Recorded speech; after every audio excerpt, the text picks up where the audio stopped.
Hello guys and welcome back to another cold episode. On today's episode, I'm going to be doing some tips and tricks on things that you can do to improve your own deck building. This is just something that I've noticed some people have been asking me questions about a lot in the comments, and I just kind of want to give some assistance to any of those who are a little bit confused or not quite sure what they can do to improve their own decks and what they need to be looking out for. So first and foremost, the very first thing that you need to do is figure out a deck that you want to play. Either whether that's, you really like the art style, or maybe you really enjoy the play style, right? Or it's a fan favorite of your, or not even just a fan favorite, but maybe it's your favorite due to sentimental reasons. Like, for example, you watch the anime and you really want to play Stardust Dragon, so you want to make the best Stardust Dragon deck. Whatever reason that may be, it's a fine reason. Now that you've got a base, we can start deck building. Now, in Master Duel in particular, it is very different, but this is more so a broad sense. So, as you can tell, in Master Duel, I have all of these cards, but I am still missing a few cards. So, when it comes to deck building, one thing that I really like to do is figure out in my head a game plan. What is it that I want this deck to do, right? So, there are two important things that you need to remember when you are coming up with a game plan for your deck. First is whether or not you are going first or you want to go second. Now, oftentimes you won't really get to decide whether you go first or you go second, but at the very least, you can include a more centralized game plan. For example, if I want to play a going first deck, I'm probably going to want to set up a lot of floodgates or negates or something like that to prevent my opponent from building a really strong OTK, or one turn kill, to kill me on the following turn. You're pretty self-explanatory. So I want to slow down my opponent the best that I can, right? And therefore, I'd want to make a very good Ghost First strategy, right? Things like Eldritch, etc. are really good at going first because they can set up a lot of floodgates or just interaction to prevent the opponent from really hampering their own game plan and their own way to beat them through battle damage or effect damage or what have you, right? So, there you go. That is a game plan for a go first strategy. Now, if I wanted to go second, which is what I've done with this deck, I'd want to play a very different style. And the reason for that is because you are going to have to either slow down your opponent through the use of hand traps like Maxi, Gamma, Ash Blossom, Nibiru, etc. And you really want to be playing a lot of these like turn enders, right? Things like Ash Blossom don't necessarily end a turn, but things like Gamma can, things like Maxi can, things like Nibiru can. You also want to be playing a lot of cards that are very good at breaking an opponent's board. Raigeki is a field wipe. That's a very good card for, dealing with at least one negate, or, in a better sense, dealing with all of the monsters on your opponent's board. Now, if they're not playing monsters, you can go with things like Harpy's Feather Duster. Again, it's a good way to bait out a negate, or at the very least, deal with 5 potential set cards. Very good. We also have things like Lightning Storm as well to help us there. On top of that, Forbidden Droplets is a great card for going second or going first. It's just really solid for a myriad of reasons, but specifically in going second to decks, it allows you to non-target, prevent your opponent from responding to it, while also negating monster effects. So, it's a very good card and incredibly solid for go second strategies. And if you want to play a go second strategy, I would highly recommend playing this card. So, there's that, right? We have a lot of these, cards that are specifically designed for our game plan, right? And the reason I've chosen to go second here is because with Shaddolls, they get a big boost if your opponent has an extra deck monster on the field, thanks to this card, where basically you can use monsters from your deck if there is an extra deck monster on the field, instead of just from your hand or field. Again, very useful. Should it Is it still useful if I go first? Yes. Are a lot of these cards useful if I'm going first? Yeah, a lot of these hand traps stop if I am going first. However, some of them, like Ash Blossom, Maxi, Nibiru, are still useful. Even something like Forbidden Droplets, I can set it and it's still useful. So, with that in mind, I still have a good go second strategy, but I'm not completely blown out of the water if I do end up going first. In best of ones, this is incredibly important. However, in best of threes, you can more specifically side deck a lot of cards for going first or going second, right? For example, if I were to change this deck, I would take out a lot of the kaijus, I would take out things like Nibiru, the Gamma, etc., and I would put in other side deck cards that would be better for going first, if I was going first, if I knew I was going first, right? For example, if it's game 3, and I happened to win game 2, all of a sudden, you know, my opponent may make me go first, knowing that I do want to go second. So, there's that. That's the game plan. That is the first thing that you should know about when you're making your game plan for a deck. The second thing is just what cards synergize well with each other. Notably, Shaddolls require, all of the Shaddol monsters require a Shaddol monster and then one other attribute. Window requires Dark, Apkallone requires 2 Shaddol monsters of different attributes, Gristia requires Fire, Construct requires Light, and Shekinaga requires Earth. So, what I have done is I have put together a deck that is specifically curated to include those types of monsters.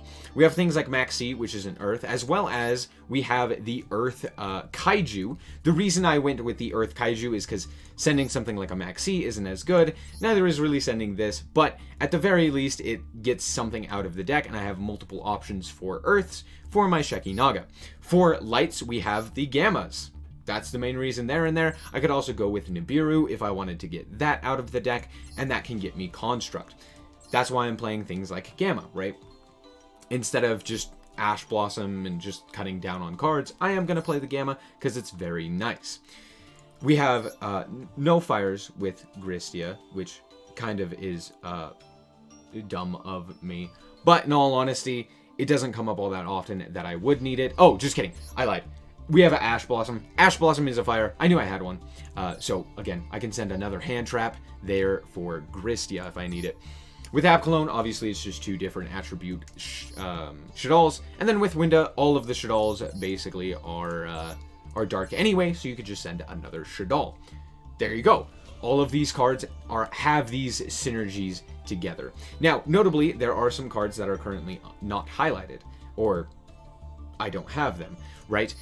Things like Mathematician, Armageddon Knight, and El Shaddol Fusion are cards that currently I do not have, that I could spend some tokens to craft, or if, say, for example, you were building in real life and you didn't quite have some cards, you could figure out what cards maybe also synergized with this instead, or you could figure out where to purchase the necessary cards. And again, since Master Duel is free, you could even build your deck in Master Duel or in one of the many simulators, figure out what you needed to build, and then go from there, or needed to buy.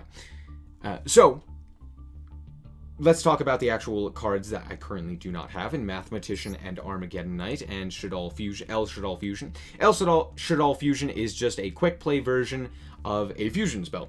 Very simple, you just fusion summon a Shaddol Fusion monster at quick play speed. Very nice to get yourself out a Winda or something else in case one of your monsters does get destroyed or what have you, right? It's very nice to just get a monster onto the field like that. So, again, there's the synergy. We have Armageddon Knight, which sends a dark monster from the deck to the grave, which a lot of these Shaddol cards are, in fact, dark. Meaning, if I normal summon this, or just summon it, it's going to send a dark, allowing me to get a lot of the synergies off of the effects of Shaddol cards. They all have effects when they're sent to the graveyard by card effect. This sends by card effect. There's some synergy. Same with Mathematician. This one just sends a level 4 or lower monster instead. So, again, there's the synergies there. Very nice. One other thing that I want to mention is we have a lot of spellcasters in the deck. So, having something like Selene in order to bring back one of those things. You know, you link into a Link 2, and then you link into Selene, you bring back one of the spellcasters that you had, and then you can very easily go into access code. Things like that are the synergies that you should be looking for. Things that just kind of work together, coincide, and fit real nicely to get you to your game plan, or through your game plan. Now, with the game plan being the first step, we're going to go to the second step, which is basically your end board. It's either how are you setting up a board full of negates, or, you know, anything that can stop your opponent from playing. For example, with Eldritch, it's basically set 5 pass, hope and pray that they don't have something like a Lightning Storm or a Harpy's Feather Duster, or, you know, plan with having negates and stuff like that. With Shaddoll, since we are going second, a better follow-up is how are we going to break the board, or how are we going to OTK our opponent, one turn kill. So, a great way to think about this is basically, again, am I going first or am I going second? If I'm going first, what boss monsters do I want to end on? Here, as you can see, there aren't really many great boss monsters that I can end on. Ending on a Shekinaga with like a negate in hand is very nice. Ending on a Winda to prevent your opponent from special summoning is very nice. But all in all, as you can tell, that's not really my game plan. So, what's my second game plan? How am I going to break my opponent's board? Or sorry, not second game plan, but what is my end board? How am I going to break my opponent's board and therefore OTK them, or maybe not OTK, but slow the game down and bring me into the control of the game? Pretty simple.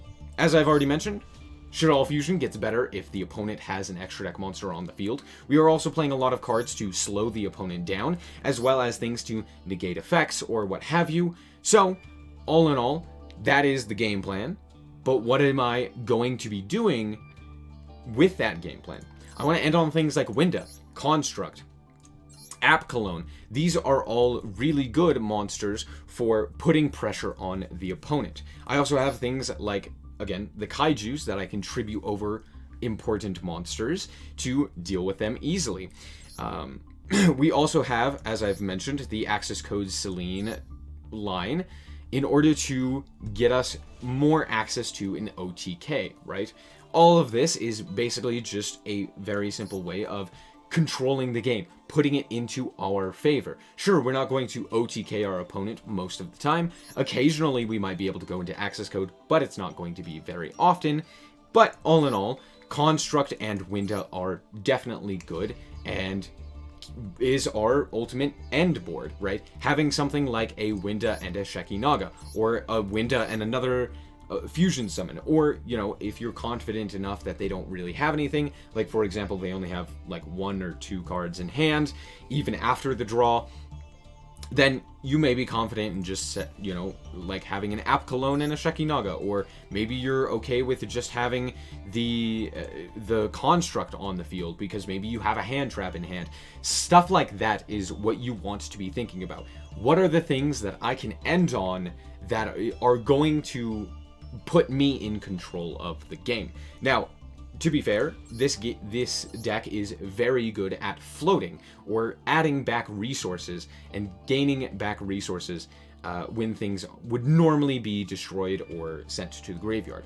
So all of the fusions have the effect to basically return a spell or trap from the graveyard to the hand, as well as App Cologne does also grab from the deck. So again, ending on any of those could potentially get me back into the game by grabbing back things like a Shaddoll Fusion, a Schism, a, you know, L Shaddoll Fusion as well. So all of that is basically my end board that I want to be working towards, right? Just these big monsters, that's the goal. For something like dinosaurs, you could end on something like UCT, Ultimate Conductor Tyranno, as well as potentially a Baby Ceresaurus in hand, or an Apollosa, depending on how you want to do things. Moving on, the third thing to remember, so we've talked about the game plan, and then we've talked about the end board. The third thing is your deck size. How many cards are in your deck? As you can see right here, I have 42. that is okay. You're allowed to manipulate the amount of cards all the way from 40 to 60. This is incredibly cool, and one of the great things that I love about Duel Links, or not Duel Links, Yu-Gi-Oh! Just Yu-Gi-Oh! In general. Duel Links, however, this is something that I did want to mention, does go from 20 to 30. So even in Duel Links, you do have some sort of leeway in the amount of cards that you can run. Now, running a 42 card deck doesn't really change too much of the math. However, if you were to run something like a 60 card deck, it becomes a lot less likely that you are to see the cards that you actually want. However, there are cards that make running a 60 card deck worth it. Things like That Grass Looks Greener really make 60 cards work very well. Also, you can play things like a Needlebug Nest. There it is. So you can play things like Needlebug Nest or Left Arm Offering, or a myriad of different search cards like the Eldritch Engine is very good in 60 card decks because you just can see the entirety of your deck pretty efficiently. Witchcrafters are also very good. You only need to see a few pieces in order to see basically the entire deck. So again, this is where having more cards can be more beneficial. Here, there isn't really anything that I would want to cut, because if I cut anything, all of a sudden I'm down those important resources. Sure, I don't necessarily need the Mathematician, but it's one of the best normal summons in the deck, and realistically, having a 42 card deck doesn't change a whole lot. Just wanted to throw that out there and say, you're allowed to have more than 40 cards. You're also allowed to have exactly 40. It does help to add consistency to the deck. If you end up realizing that realistically I'm seeing too many of Kamungus, you can take it out. You can say, I'm going to take out one of the Kaijus. I could take out maybe another Squamata as well. Maybe go from there. Now I have a 40 card deck. Hopefully I do better. And that leads us right into the last point that I want to talk about. Point number 4, test your deck. It is okay to test your deck. It's not going to be perfect on the first try, right? It is never going to be perfect. You may realize that, hey, realistically, I have never used Armageddon Knight, and in fact, it's not really that good. If I am normal summoning something, Mathematician is way better, right? Or maybe you're like, yeah, Called by the Grave is nice, but realistically, I don't have anything that I need to use Called by the Grave on, right? Ash Blossom doesn't affect me or something like that, right? Or whatever it may be. You can end up changing your deck and making it better, right? All of this is very simple, right? You wouldn't want to write an essay in school, hand it into your teacher, and not even have read it yourself or edit it at all, right? You're not going to type out an essay and have it be absolutely perfect. Every keystroke, the first try, right? Unless you're some sort of wizard.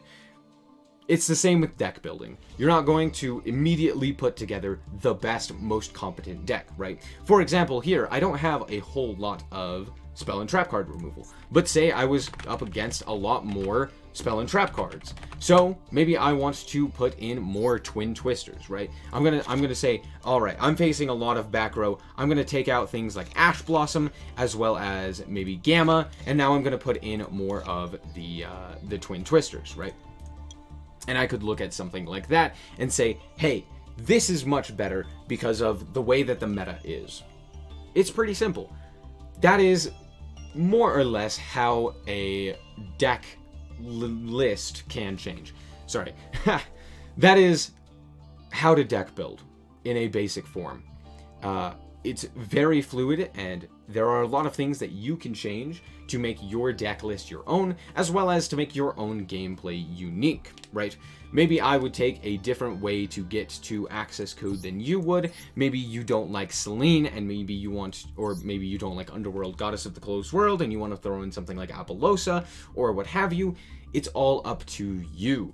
That's what makes this game so incredibly fun. So yeah, that's going to be it for this video. I hope that you guys did learn at least a little something from this. If not, that's fine. You can leave a dislike. If you did learn something though, leave a like down below and tell me what you learned. Thank you guys so much for watching, and remember to always stay frosty. Bye-bye.